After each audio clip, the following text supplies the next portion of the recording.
Thank you for joining us on this journey with Vidira. May the wisdom shared here continue to inspire your path of knowledge, love, and inner strength.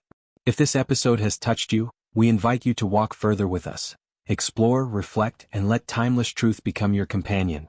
Until next time, stay connected to wisdom, stay connected to Vidira. The Kybalion. Now, it was published in 1908 by the so-called Three Initiates, but it claims its roots go way, way back. We're talking ancient Hermetic philosophy from Egypt and Greece. Our mission here is to unpack its core teachings, especially these 7 Hermetic Principles, and see how this ancient wisdom might offer, well, a transformative lens for viewing the universe and, maybe more importantly, our own inner workings. And what's truly remarkable, really, is the lineage they're talking about. This stream of thought supposedly traces back to a figure known as the Master of Masters, Hermes Trismegistus. Yeah, the ancient Egyptians called him the great, even scribe of the gods. His influence is described as, like, the central sun for all fundamental esoteric teachings, radiating outwards. Wow, the central sun, that's quite a statement. It is. Legend even suggests he was a contemporary of Abraham, maybe even his teacher. His impact seems immense, really widespread across ancient cultures. Incredible. Just think about one person's wisdom spreading like that, shaping beliefs from India to Greece, as the Kybalion suggests. How did these teachings become known as the Great Reconciler? And if it was so revered, how was this wisdom actually passed down? It wasn't exactly public knowledge, was it? No, definitely not. And you've hit on a really key point about Hermeticism. His teachings were seen as this unifying force, revealing truths underlying different spiritual paths. But this wisdom wasn't just handed out freely. The tradition was very much about guarding the truth, passing it from lip to ear, as they say, only to the few who were considered ready to, comprehend and master it. The famous phrase, "The lips of wisdom are closed, except to the ears of understanding." Exactly. That aphorism really captures it. Now, this policy, it's been criticized sometimes for being exclusive, sure, but the thinking was it was wise, to protect the truth from people who weren't prepared, to avoid misunderstanding, even persecution. The whole casting pearls before swine idea, it was about preservation. Okay, that makes sense. So the Kybalion itself isn't necessarily presenting brand new revelations, but maybe representing these older, often hidden truths, like a compilation of these core Hermetic ideas, maxims, axioms whose meanings might have gotten fuzzy or were deliberately veiled over time. Precisely. That's the idea.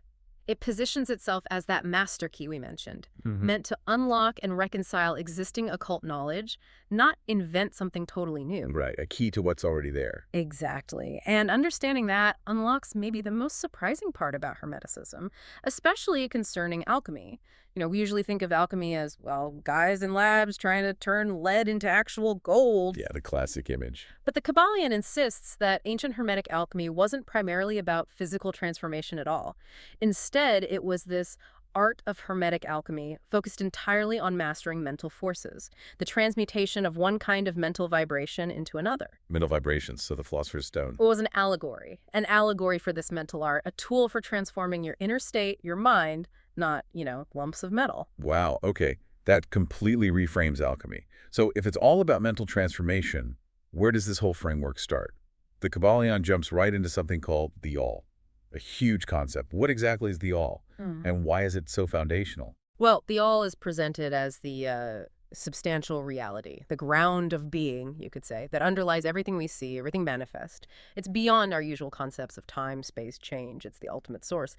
But, and this is crucial, the Kybalion really stresses that the all, in its deepest essence, is fundamentally unknowable and undefinable. Unknowable. Yeah. Trying to pin human attributes on it, like saying it gets jealous or wants worship, the text dismisses that as, well, childish efforts. It's simply beyond our finite grasp. Okay, so if its essence is unknowable, what's the point for us? What's the practical value in even trying to grasp this concept of the all? What can we reasonably accept about it? The value, I think, lies in accepting a foundational truth that kind of frees us from limited, human-like ideas about ultimate reality. It sets a different stage. And while its essence is undefinable, our reason, the text argues, compels us to accept certain logical truths about its nature, like the all must be all that truly is. Nothing can exist outside it. It has to be infinite in time, space, power, and importantly, immutable, not subject to change in its real nature. It just is. Okay, so infinite, immutable, all-encompassing. But it's not just matter or energy, right? The book acknowledges science sees matter as, what was it, interrupted energy or energy at a low vibration. Right. Science was already heading that way.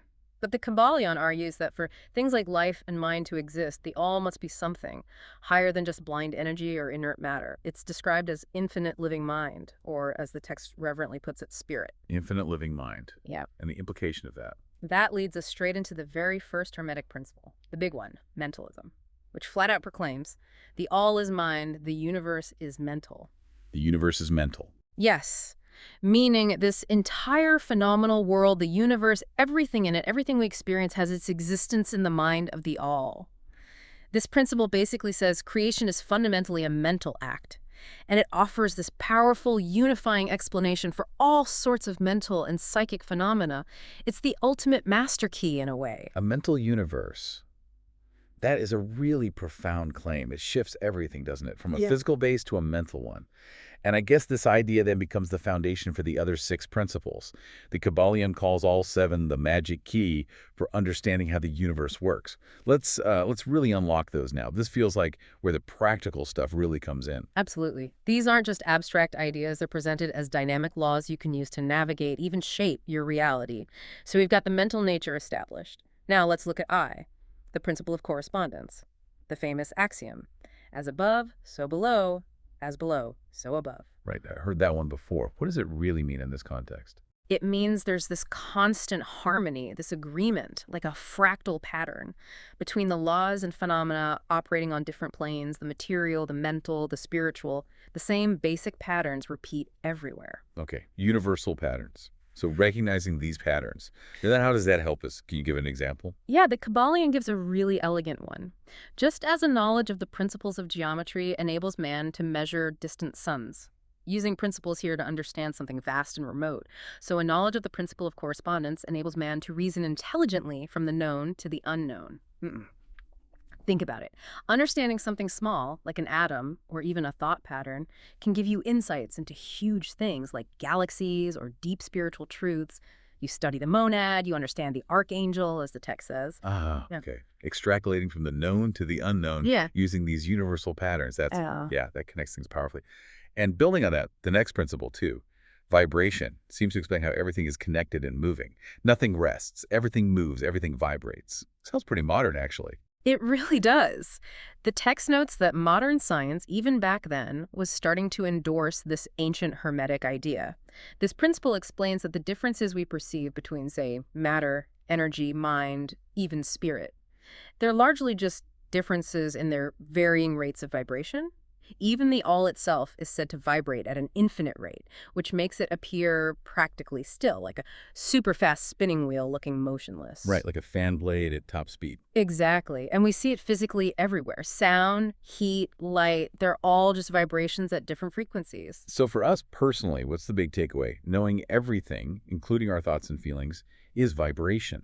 How do we use that? Well, understanding this and then working with it is said to give you the ability to control your own mental vibrations, and potentially even those of others, though that's a deeper level. An old Hermetic text apparently said, "He who understands the principle of vibration has grasped the scepter of power." The scepter of power. You can imagine, every mood, every thought has a specific vibration.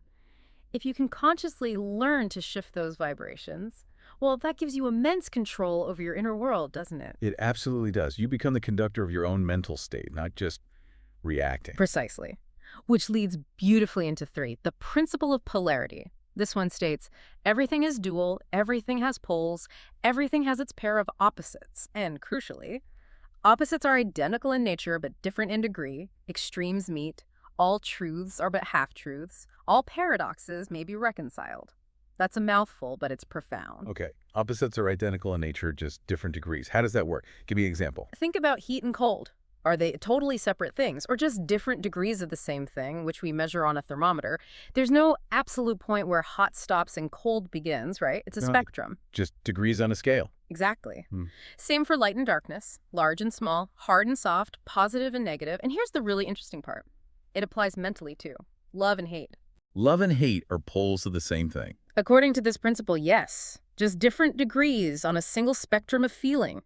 We experience like dislike, indifference, all those shades in between. They aren't fundamentally separate entities. Okay, I think I get that. So if they're just different degrees, how does knowing this help us manage our, emotional stakes? This is where mental alchemy comes in again.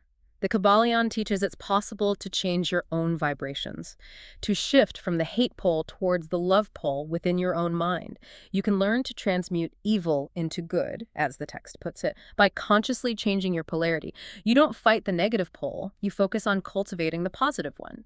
If you feel fear, you deliberately cultivate courage. You change your focus, change your vibration towards the opposite pole. Exactly. It's active transformation, not denial or suppression. That's a really practical tool. And thinking about shifts, the next principle, 5E, rhythm, talks about that constant ebb and flow. Everything flows out and in. Everything has its tides. All things rise and fall. The pendulum swing manifests as everything. The measure of the swing to the right is the measure of the swing to the left. Rhythm compensates. That feels, unavoidable. It really does seem universal. You see it everywhere. Creation and destruction of worlds, rise and fall of nations, and maybe most relevantly day to day, in our own mental states. Our moods, feelings, bursts of enthusiasm followed by slumps. The emotional roller coaster. Pretty much. But what's really fascinating here is that the Hermetists claim they found ways to overcome rhythm's effects on themselves through something they called neutralization. Neutralization. How does that work? How do you neutralize the pendulum swing of moods? Sounds useful. The idea is to rise to a higher plane of consciousness, what the Kybalion calls the I am pole of your ego, your core self, essentially. From that higher viewpoint, you can observe the rhythmic swing happening on the unconscious plane without letting it drag your conscious awareness down with it. You learn detachment, you witness it without being it. Okay, so you kind of rise above the waves. Sort of, yeah. The text also mentions the law of compensation in relation to rhythm. The measure of the swing to the right is the measure of the swing to the left. Rhythm compensates. Which suggests maybe our capacity for pain and pleasure is balanced overall. Maybe a current pleasure is compensating for a past pain, even from a past life, according to some interpretations. Interesting idea. Complex. It is, but the core point for personal mastery is managing moods, avoiding being constantly swung backward and forward by the mental pendulum. True self-control, which feels related to V, the principle of cause and effect. Every cause has its effect. Every effect has its cause. Everything happens according to law. Chance is but a name for law not recognized. There are many planes of causation, but nothing escapes the law. So, no accidents. Pretty much. This principle basically throws out the idea of pure chance. Chance is just cause and effect we don't understand or perceive yet. Obscure causes, the text calls them. Every single event has a cause and a because. Nothing is truly random. Okay, but what does that mean for us? Are we just subject to this chain of cause and effect? Well, here's the empowering part. The Hermetists taught that by understanding this, by learning the art and methods of rising above the ordinary plane of cause and effect, you can become a causer instead of an effect. So not just reacting, but initiating. Exactly. Instead of being, as they put it, pawns on the chessboard of life, the masters learn to help to play the game of life. You move from being merely cause to becoming a conscious cause yourself. Playing the game, not just being played. I like that. Very empowering. It is. Okay, principle number 6. 6. Gender. Gender is in everything. Everything has its masculine and feminine principles. Gender manifests on all planes. The Kybalion is quick to say this isn't just about physical sex, right? Absolutely clear on that. It's not just biological sex, which is one manifestation. It's about a universal principle of generation, procreation, creation, production. It's about the interplay of two distinct but complementary forces or energies, masculine and feminine, that are needed for anything new to be created or generated on any plane. Okay, like positive and negative charges in physics. That's a great analogy the text uses. How negative corpuscles, seen as feminine or the mother principle, cluster around positive ones, the masculine, to create an atom. That same dynamic principle of creation, they argue, works everywhere. Fascinating. And how does this play out in our minds, mentally? Well, this connects really well to modern ideas about the dual mind. The Kybalion relates the I, our conscious self, our will, to the masculine principle. It's the objective, conscious, voluntary, active part of the mind. And the me, our subconscious, our feelings, our stored memories and instincts, relates to the feminine principle. The subjective, subconscious, involuntary, passive mind. This interplay is constantly happening within us. The I and the me. So understanding this dynamic, how is that a master key? It helps explain things like mental influence, suggestion, even hypnotism. Someone with a strong eye, a strong masculine will, can impress their ideas onto the more receptive me or feminine aspect of another's mind. It also suggests that many people live primarily in their me consciousness, letting others or external influences do their thinking for them. Right. Passively receiving. Exactly. So the teaching encourages you to actively use your will, your masculine principle, to dominate your own mind, choose the mental images you want, and direct your own mental creation. It's a call to take charge of that inner dynamic. Active mental engagement. Self-direction. Got it. That's foundational for real mental mastery, according to this view. Okay, so we've covered all 7 principles. This takes us back to something you mentioned earlier, which the Kybalion calls the divine paradox. If the universe is mental, basically a creation in the mind of the all, like a dream, is it even real for us living in it? This is such a crucial point. The divine paradox addresses this head-on. It says, yes, from the absolute viewpoint of the all, the universe is like a dream, unreal or illusory. But for us finite minds living within that dream, it is very real indeed. The laws are real, the consequences are real. And the Kybalion warns strongly against the half-wise people who grasp the unreality bit and think they can just ignore the rules. They inevitably get broken against the rocks of relative reality. So you can't just say, oh, it's all a dream and jump off a cliff. Definitely not. That's the folly of half-wisdom. The path of the truly wise, according to the text, is different. Knowing the mental nature of the universe, they learn to use its laws. They use law against laws, the higher against the lower, and by the art of alchemy transmute that which is undesirable into that which is worthy and thus triumph. Transmutation again. Yes, transmutation, not presumptuous denial, is the weapon of the master. That's the key phrase. So for you listening, this is huge. It means you don't deny the reality you experience, but you use these principles, especially your mental power, to navigate and master your experiences within this reality. Exactly. If the universe is fundamentally mental, then mind must be the highest power influencing its phenomena, which makes your mental state, your focus, your vibration incredibly important. Paramount, really. It really shifts the perspective from being passive to being an active, conscious participant. Yeah. And the Kybalion hammers this home, doesn't it? Saying knowledge without action is useless. Right. The possession of knowledge, unless accompanied by a manifestation and expression in action, is like the hoarding of precious metals, a vain and foolish thing. Knowledge, like wealth, is intended for use. It demands application. So, practically speaking, how do we start applying these principles right here, right now? What are some takeaways? Well, the text gives direct pointers based on the principles we discussed, like to change your mood or mental state, change your vibration. How? By using your will to consciously fix your attention on a more desirable state. It's an active mental shift. Directing your focus with will. Okay, another one.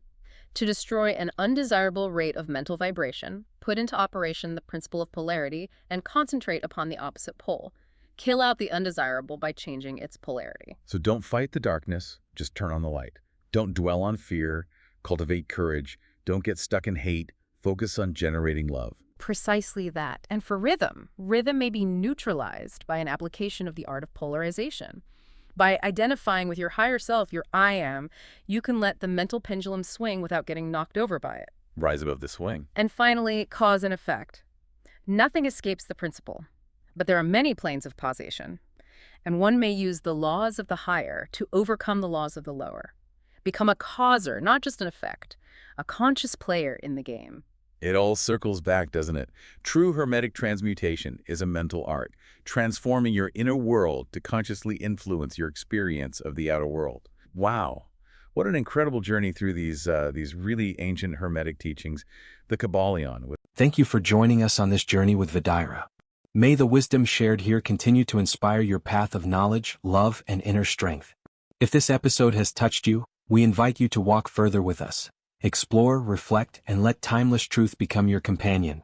Until next time, stay connected to wisdom, stay connected to Vidaira.